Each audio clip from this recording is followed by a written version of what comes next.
오늘 아까 읽으실 때 조금 굵은 글씨로 보셨던 기록된 말씀의 범위를 벗어나지 말라라는 그 의미를 우리가 좀 깨닫는 것이 정말 중요할 것 같아서 오늘은 이 한 절 말씀, 특별히 말씀 중에서도 기록된 말씀의 범위를 벗어나지 말라라는 그 말씀의 의미가 뭔지, 또 우리가 어떻게 적용해야 되는지를 좀 살펴보고요. 다음 주에 이 말씀의 맥락, 그 내용들을 쭉 이어 살펴볼 수 있도록 그렇게 하겠습니다. 사도 바울의 간절한 소원이 있었어요. 고린도 교회. 물론 고린도 교회 성도들에게 뿐이었겠습니까? 그가 복음을 전하여 구원을 얻는 사람들이 모임으로 교회가 세워진 그 모든 교회의 소원이 있었겠죠. 그 소원 중에 하나가 바로 그것이었습니다. 무엇이었냐면, 제발 사랑하는 성도 여러분, 여러분의 삶의 모든 영역을 살피시고 여러분의 그 삶의 영역이 기록된 말씀의 범위를 벗어나지 않도록 하십시오. 그 말씀을 넘어가지 마십시오. 그 말씀을 어기거나 불순종 일을 하지 마십시오 라는 그런 바람이요 소원이었습니다. 왜 이런 바람을 갖게 될까요? 넘어가니까, 벗어나니까, 때로는 들락날락 벗어났다 들어왔다 벗어났다 들어왔다 하기 때문에 그러지 마시고 부디 제발 여러분일랑 기록된 말씀의 그 범위 안에, 범주 안에 항상 머무십시오 라고 그렇게 권면하고 있는 것이죠. 그럼 이 기록된 말씀이란 그 당시 사람들에게는 어떤 의미로 받아들여졌을까라는 것이죠. 크게 한 두 가지 의미로 받아들였을 것 같은데, 첫 번째는 구약 성경, 기록된 말씀. 그때는 이제 신약 성경이 아직 기록되지 않았고 정경화되지 않았으니까 그들에게는 이제 구약 성경만 있겠죠.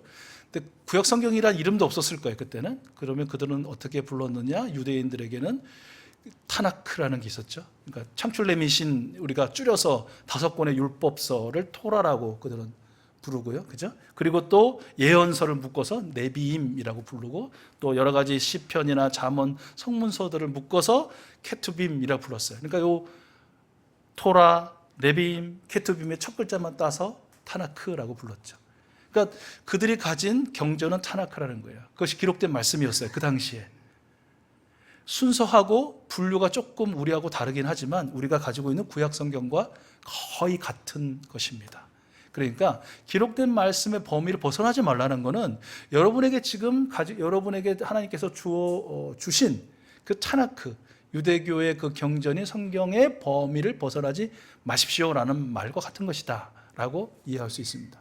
두 번째, 기록된 말씀은 아마도 고린도 교회에 사도 바울 선생님이 고린도 전서 후서 말고도 여러 편지를 보낸 것으로 전해집니다. 그러니까 이 사도 바울이 고린도 교회 성도들을 위해서 기록해서 보낸 편지일 수도 있어요. 또 고린도전서 지금 4장이니까 고린도전서 1장에서 3장의 그 내용이 그들에게 기록된 말씀이구나, 이것이 지금 사도 바울이 말하고 있는 기록된 말씀이구나 라고 이해되고 받아들여질 수 있어요. 그러니까 이 말을 바꿔서 얘기하면, 나와 사도들이 여러분을 위하여 기록해서 보낸 그 편지, 즉 가르침과 교훈의 범위를 벗어나지 마십시오 라는 것으로 이해했을 수도 있다는 것이죠.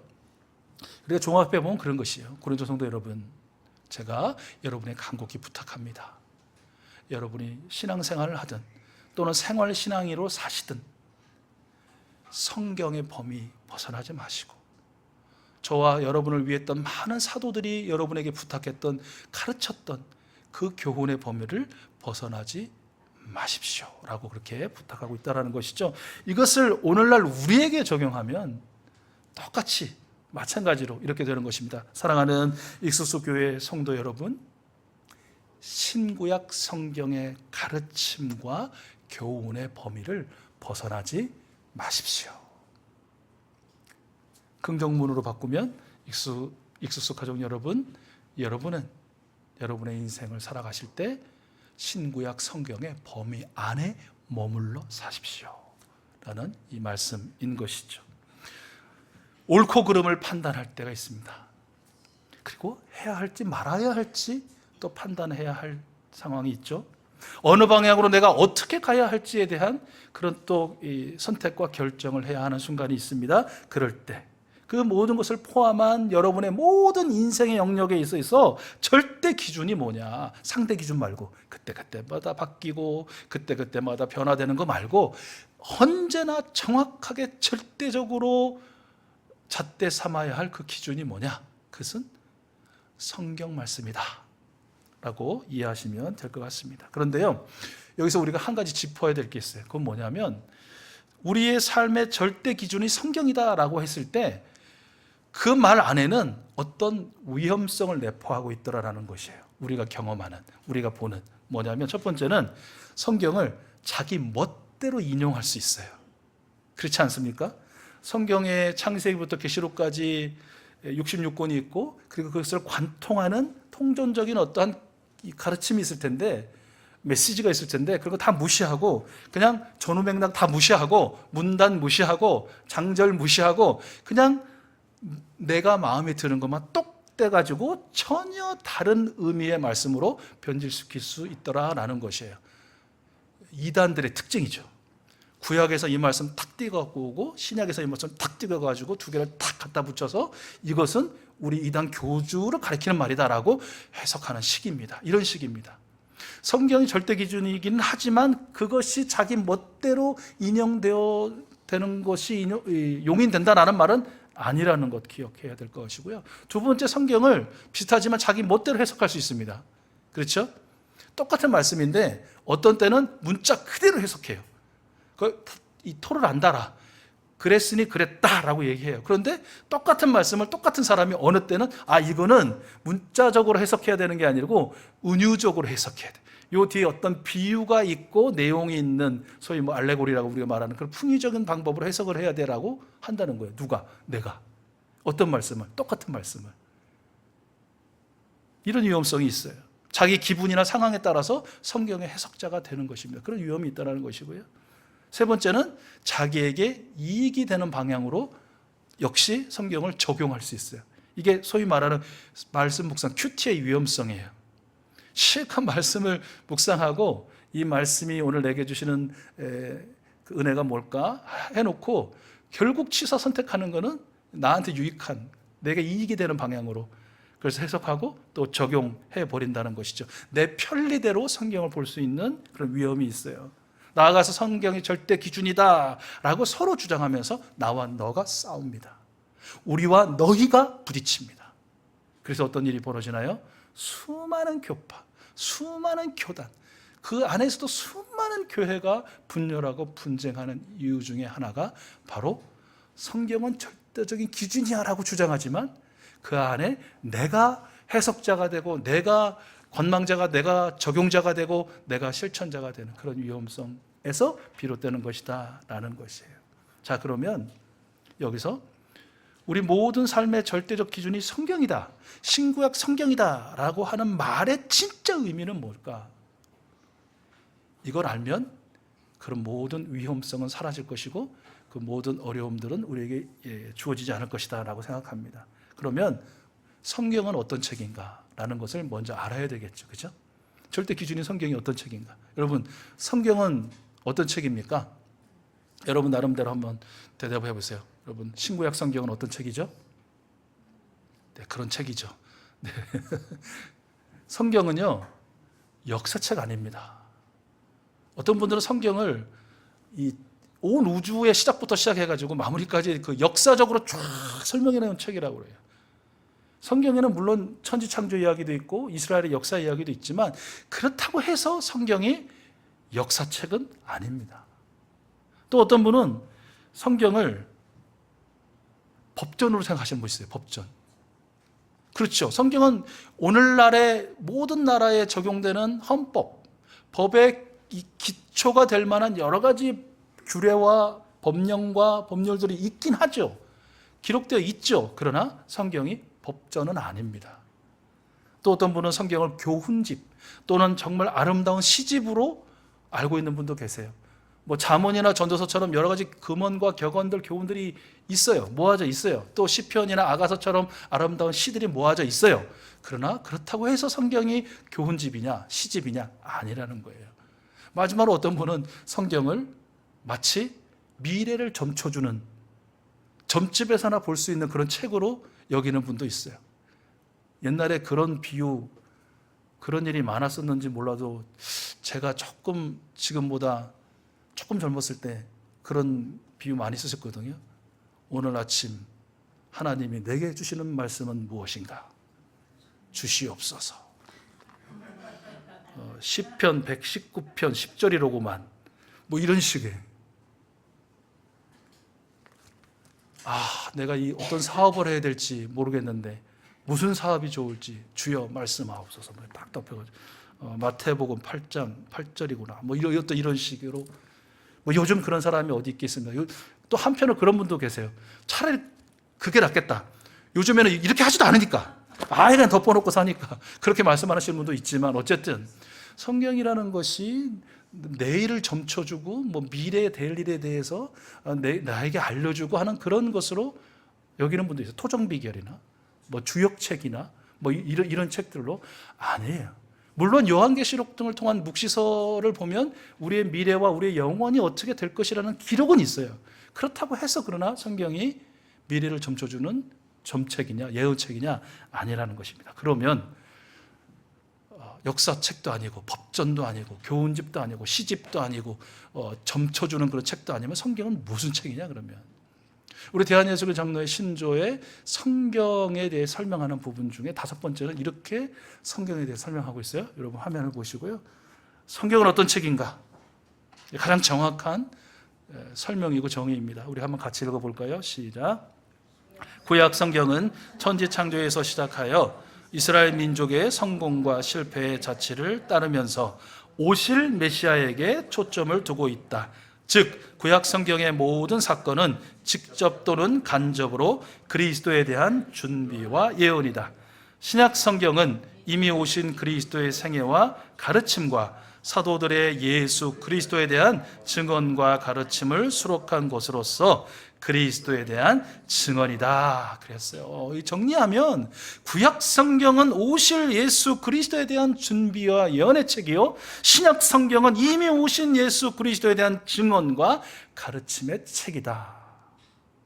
더 압축해서 한 문장으로 정리한다면 성경책은 예수 그리스도 그 자체이시다 라고 해도 과언은 아닐 것 같습니다. 물론 다시 오실 예수 그리스도에 대한 믿음과 열망의 기록까지 포함하여 신구약 성경은 예수 그리스도에 대한 가르침이요 증언입니다. 이 사실 다 알고 계시는 것 같지만 다 알고 있지 않고, 그렇게 알고 믿고 살고 있는 것 같지만 그렇게 알지 못하고 믿지 못하고 살지 않고 있다라는 것을 이 시간 저와 여러분이 깨닫기를 촉구하고 또 소원합니다. 여러분 성경책은 어떤 책이라고요? 예수 그리스도의 가르침과 증언의 책이다라는 것이에요. 다시 한번 신구약 성경은 어떤 책이냐? 예수 그리스도의 가르침과 증언의 책이다라는 것 꼭 기억하셔야 돼요. 그래서 우리는 이러한 결론에 다다를 수 있어요. 그건 뭐냐면 기록된 말씀의 범위를 벗어나지 말라. 그 기록된 말씀이 당신의 인생의 절대적 기준이 되게 하라라는 말은 우리가 가지고 있는 이 성경이기도 하지만 그 본질적이고 핵심적인 의미는 예수 그리스도의 가르침과 교훈의 범위를 벗어나지 말라.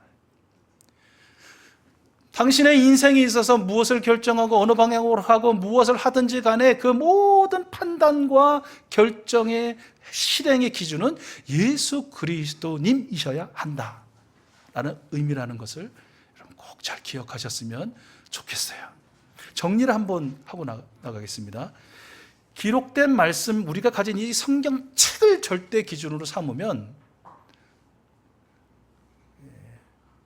싸웁니다. 고린도 교회 성도들도 그랬거든요. 어느 편을 들고요, 어느 편을 아주 얕잡아 보고 자기 편을 높이는 그러한 오류를 범하게 되는 상황이 벌어집니다. 시시때때로. 그러나 우리 주 예수 그리스도님을 우리 삶의 절대 기준으로 삼으면 싸움이 일어날 수가 없어요. 다툼이 일어날 수가 없어요. 거기에 무슨 혼란과 복잡함이 있을 수 없어요.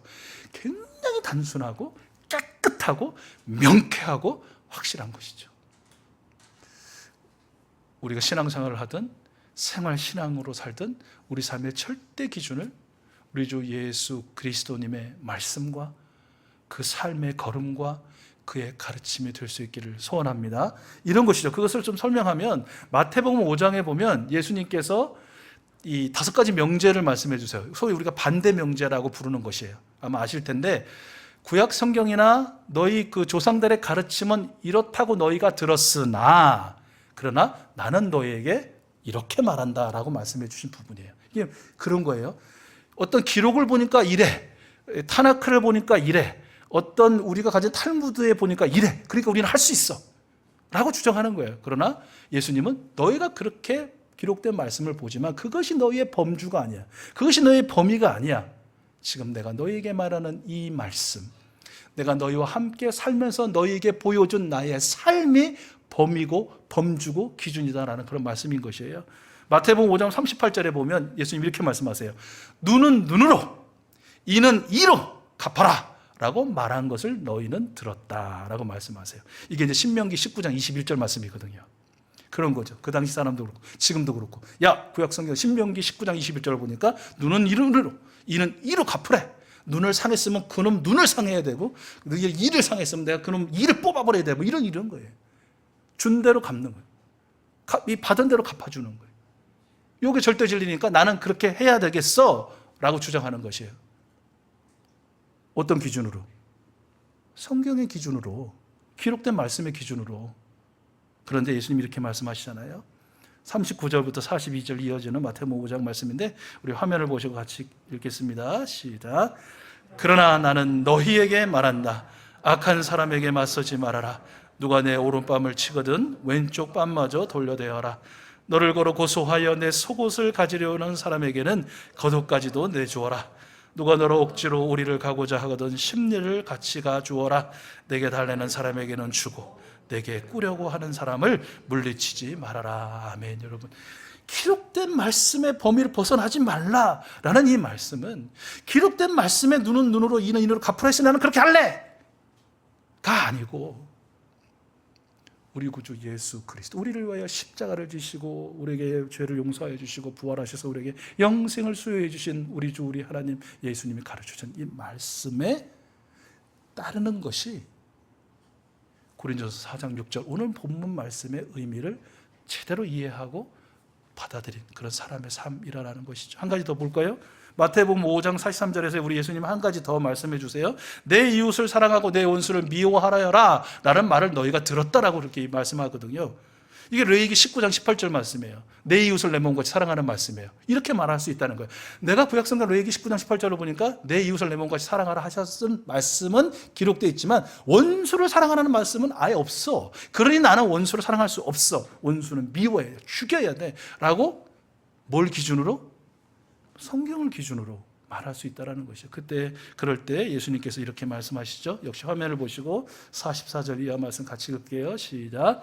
그러나 나는 너희에게 말한다. 원수를 사랑하고 너희를 박해하는 사람을 위하여 기도하여라. 너희를 사랑하는 사람만 너희가 사랑하면 무슨 상을 받겠느냐? 세리도 그만큼은 하지 않느냐? 또 너희가 너희 형제 자매들에게만 인사를 하면서 지내면 남보다 나을 것이 무엇이냐? 이방 사람들도 그만큼 하지 않느냐? 그러므로 하늘에 계신 너희 아버지께서 완전하신 것 같이 너희도 완전하여라. 아멘. 더 길게 설명하지 않겠습니다. 여러분, 그러므로 우리는 이렇게 말해야 합니다. 나의 삶, 우리 모든 삶의 영역에서 절대적인 기준은 무엇이다? 무엇이다? 예수 그리스도시다. 기록된 말씀이고 성경이라고 말할 수 있는데 진짜 의미는 예수 그리스도님이시다라는 것 꼭 기억하셨으면 좋겠어요. 우리 주 예수 그리스도의 말씀과 삶을 기준 삼고 예수 그리스도 안에서 살아가는, 정말 기록된 말씀의 그 범위를 벗어나지 않고 넘어가지 않고 그 천국의 바운더리 안에서 하늘 행복 누리며 살아갈 수 있는 우리 익숙 가족들 되었으면 좋겠습니다. 여러분, 퀴즈. 성경의 가장 첫 책은 뭐죠? 그렇죠. 기가 막혀서 답도 안 나오시죠? 창세기. 자, 다 기가 막힌 또 하나 더 질문 드리겠습니다. 성경의 마지막 책은 무슨 책이죠? 요한계시록. 이거 조금 어려운 거. 요한계시록의 마지막 장은 몇 장일까요? 22장. 역시 대단하십니다. 요한계시록 22장의 마지막 절은 몇 절일까요? 제가 마지막 절 몇 절인가를 아셔야 된다는 의미가 아니고요. 그러니까 성경을 마무리하는 요한계시록의 마지막 장의 마지막 절의 두 구절은 뭐냐면, 우리가 알고 있는 내가 곧 가겠다, 주 예수님 오시옵소서, 마라나타라고 부르는 것이 끝에도 두 번째 절이고, 마지막 절은 주 예수의 평화가 너에게 있기를 원하노라 하는 말씀으로 요한계시록도 모든 성경도 마치게 돼요. 그런데 마지막 두 절 바로 위에 두 절이 어떤 말씀이냐라는 거예요. 궁금하시죠? 우리 화면 보시고 같이 한번 읽어볼게요. 요한계시록 22장 18절과 19절입니다. 시작. 나는 이 책에 기록한 예언의 말씀을 듣는 모든 사람에게 증언합니다.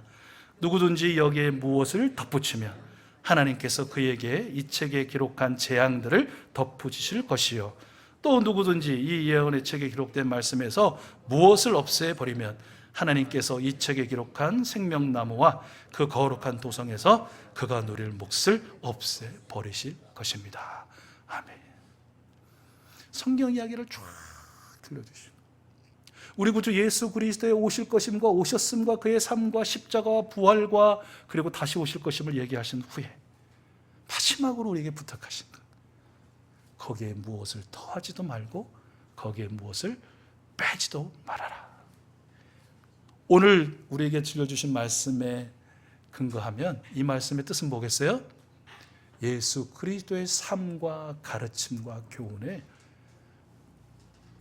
네 생각, 네 의지, 어떤 사람의 무엇을 더하지 말라는 말씀. 예수 그리스도님의 그 삶과 가르침과 교훈에서 그 어느 것 하나도 무시하거나 빼지 말라. 뭐예요? 절대적 기준 삼아 살 예수 그리스도 안에서 그분의 말씀, 그분의 삶의 족적, 자취, 그분이 우리에게 부탁하신 모든 부탁과 명령 따라서 살아야 우리가 마지막 날에 우리 하나님께서 우리에게 베풀어 주시는 영광과 승리의 그 면류관 다 받아 쓰는 참으로 멋지고 아름다운 우리 하나님의 아들, 딸들 될 줄로 믿습니다. 이 한 주간도 예수님이 무엇을 어떻게 말씀하셨는지, 또 예수님이 어떻게 사셨는지에 대해 조금 더 성경을 통해서, 말씀을 통해서 집중하시고 내게 들려주시고 보여주시고 느끼게 해주시고 깨닫게 해주신 그 예수님 따라 예수님과 함께 살아가는 여러분, 우리 모두가 될 수 있기를. 그래서 높은 파고 또 흑암과 같은 너무너무 힘들고 괴로운 그 인생길이 어쩔 수 없어 사는 것이 아니라 우리 주님과 함께하는 행복의 삶으로 살아가는 우리의 모든 삶이 될 수 있기를 축복합니다.